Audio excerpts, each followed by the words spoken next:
assassin. There are several plot lines.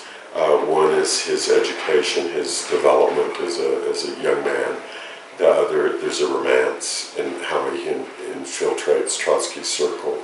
There's a lot of intrigue in the novel. There's suspense and atmosphere. And I wrote it for people, for the general reader. It's not academic.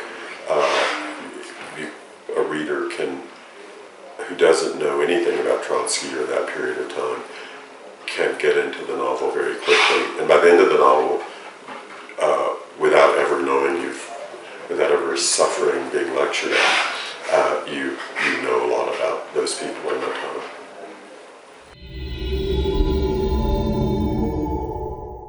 I was in Mexico right after 9/11, and I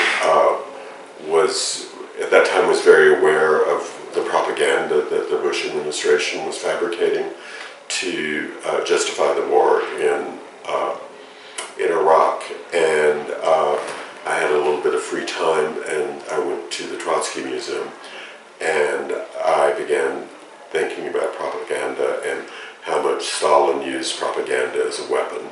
And so at that point, I decided I wanted to know more about Trotsky, and so I started reading about him, and then I found out about Ramón, who I didn't know about, and in the beginning I thought of Ramón as being the villain of the novel, but when I understood that he was a victim of propaganda, as much as Trotsky, as much as we all are, then I thought maybe he would be the hero of the book. So that's sort of how I got started.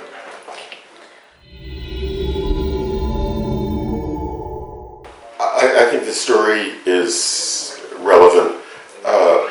Both Trotsky and Ramón were displaced people. They were men without countries, and at that time in Mexico, all in the world, all of these Spaniards were coming in from the Spanish Civil War, fleeing Franco. All of these Germans were fleeing Hitler, and it was a time of great instability. It was also a time when fascism was, there were many fascist countries, and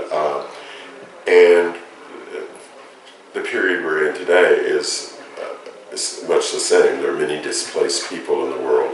In the Middle East, there are people, refugees trying to get into to Europe, and times like this, people become frightened, people become nervous and insecure. Trump is using propaganda much as a Stalinist did. He defames people's character, he tells lies, and he doesn't care for lies. And so the novel actually is more relevant to what's going on now than it was back then. It seems to be sort of a picture into today's events.